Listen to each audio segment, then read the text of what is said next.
मित्रों, वैदिक ज्योतिष केंद्र में आपका स्वागत है। आज हम पंचग्रही योग के बारे में बात करेंगे। अगर किसी कुंडली में 5 ग्रह यानी पंचग्रही योग जो बात कर रहे हैं हम,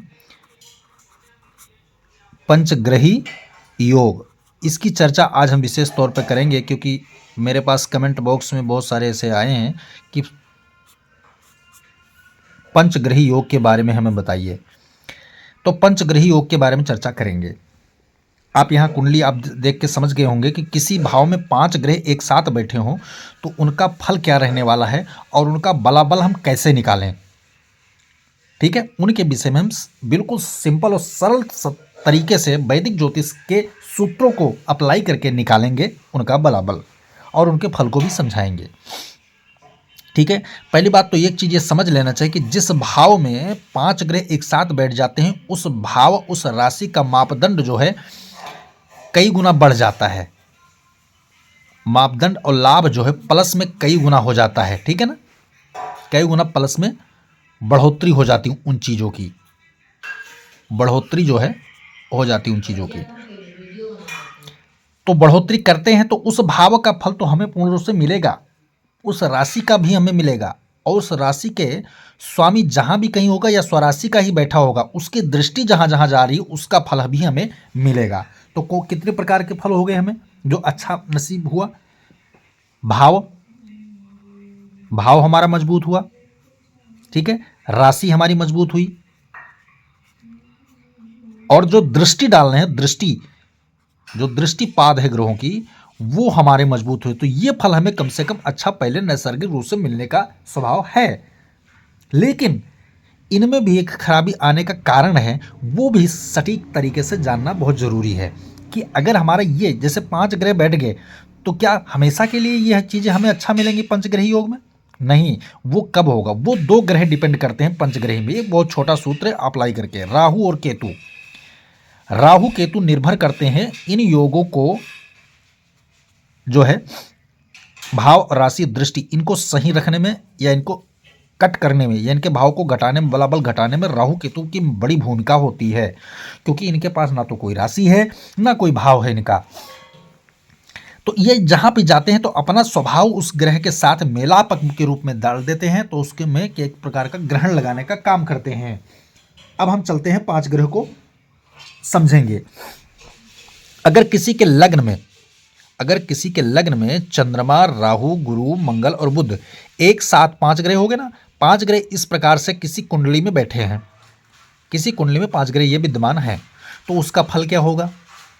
अब बलाबल कैसे होगा? तो उसको जानने के लिए हमें सबसे पहले क्या करना है, भाव को देखना है। भाव का कारक कौन होता है? गुरु। ठीक है, गुरु। और एक होता है लग्न का कारक सूर्य भी होता है। तो सूर्य तो यहाँ नहीं है लेकिन गुरु है, तो परसेंटेज के तौर पर गुरु हमारा क्या हुआ? मजबूत हो गया। ठीक है, ये वाला बल हमें मिल गया, स्वक्षेत्री। तो यहाँ पर जो स्वक्षेत्री बल हो गया, स्थान बल हो गया, गुरु को प्राप्त हो गया। लेकिन एक बल मंगल भी ले रहा है, वो स्वराशि का ले रहा है। तो 2 ग्रह हमारे नैसर्गिक रूप से यहाँ बलवान निकल के आए। ठीक है, गुरु भी बलवान हो गया और मंगल भी बलवान हो गया। ठीक है, चंद्रमा मित्र राशि में तो चंद्रमा भी बलवान हो गया और साथ में 2 मित्र ग्रहों के साथ भी है ना, चंद्रमा गुरु, मंगल चंद्रमा, चंद्र मंगल नाम का राजयोग भी साथ साथ बन रहा है। तो एक तीसरा अलग प्रकार का लाभ तुम्हें मिल गया। लेकिन साथ साथ में जब यहाँ 1 2 3 4 हमें प्लस पॉइंट मिला तो हमें नकारात्मक पॉइंट यहाँ कितना मिल रहा है वो देखना जरूरी है। कौन सा? बुध मंगल की शत्रुता है 1, गुरु बुध की शत्रुता है 2। ठीक है, 2 मिल गया। मंगल राहु की शत्रुता है 3 और गुरु राहु की शत्रुता है 4। यानी 4 हमें प्लस पॉइंट मिले तो 4 हमें माइनस पॉइंट भी मिले। यानी राशि का बल और स्थान बल दोनों समान लेवल में हो गए, यहाँ 50-50 में बढ़ गए, यानी हम 0% पे आ गए। अब हमें लाभ कौन करेगा? यहाँ पर यह तीसरा जो हम बता रहे हैं, तीसरा किसकी दृष्टि कमाल करेगी? यहाँ गुरु की और मंगल की, क्योंकि गुरु कारक है और मंगल स्वराशि का है। तो इन दोनों की दृष्टियां का जो अमृत फल है वो मिलेगा। तो मंगल के पास दृष्टि कौन है? 4, 7 और 8, 3 दृष्टियां मंगल के पास है ना। चतुर्थ भाव पे देखेगा, यानी मंगल अगर यहाँ से यहाँ भी देखेगा, सप्तम भाव में तो देखेगा, इस संपूर्ण दृष्टि सबके ग्रहों के पास होती है सातवीं दृष्टि, पूर्ण दृष्टि जो होती है, और आठवें भाव में भी मंगल देखेगा। अब यहाँ पर जो दृष्टि पड़ने पर जो भाव और बलाबल होगा वो क्या करेगा, मंगल बढ़ा देगा। वहीं गुरु क्या है, पंचम पर दृष्टि डालेगा, सप्तम पे पूर्ण दृष्टि होती है, नवम पे भी दृष्टि डालेगा, तो यहाँ का बलाबल गुरु बढ़ा देगा। तो यानी एक भाव तुम्हारा नुकसान हुआ तो क्या हुआ, दृष्टिपात उसकी बलाबल हो गया, क्योंकि इसलिए कारक और स्वराशि का यहाँ ग्रह मिल गया, इस कारण से 3 भाव के बल उसको 100% में बदल दिया, उसने लाभ में दे दिया। इसीलिए कहते हैं कि जो पंचग्रही योग हैं वो कई बार एक तरफा फल देने का काम करते हैं, और कई बार ऐसा होता है कि हमें एक तरफा हानिकारक योग बनाते हैं। चलिए हम और एक सूत्र समझ लेते हैं। अगर किसी राशि में 5 ग्रह बैठे हैं, किसी राशि में 5 ग्रह बैठे हैं और उनमें कोई भी स्वराशि का ना हो और कारक भी वहाँ ना हो, जैसे ये सप्तम भाव में आप देख सकते हैं, सप्तम भाव में हमने 5 ग्रह बिठाए हैं, किसी के सूर्य शत्रु राशि में और नीच का माइनस में आ गया, गुरु शत्रु राशि में माइनस का आ गया, मंगल सम राशि में ना माइनस ना प्लस, यहाँ भी इसको भी ऐसे ही, शनि उच्च राशि में है, शनि उच्च राशि में है तो यहाँ पर अभी बल नहीं देंगे, राहु यहाँ भी इसको हम मित्र राशि में इसको बल नहीं देंगे, तो 3 माइनस हमें प्राप्त होगा, तो 2 प्लस भी प्राप्त होगा हमें यहाँ। ठीक है, अब यहाँ एक अभी भी भारी है, कौन भारी है, यहाँ 3 है और यहाँ ये है, क्योंकि ना तो यहाँ स्वराशि का ग्रह मिला हमें ना कारक मिला, एक उच्च राशि का ग्रह जरूर मिला हमें, इसके कारण से 2। अब यहाँ 10% हानि का योग तुम्हारे बरकरार है, ठीक है ना। लेकिन साथ साथ एक चीज़ें और देखना है, राहु सूर्य और केतु चंद्रमा जब भी पंचग्रही योग कुंडली में बने, पंचग्रही योग कुंडली में जब भी बने तो वहाँ ये सूत्र बहुत तरीके से सटीक से बारीकी से जांच करना है कि सूर्य और राहु एक साथ उन 5 ग्रहों में योग ना बनने पाए। जैसे यहां बन गया ना चंद्रमा राहु, ये चल गया, कोई दिक्कत नहीं है।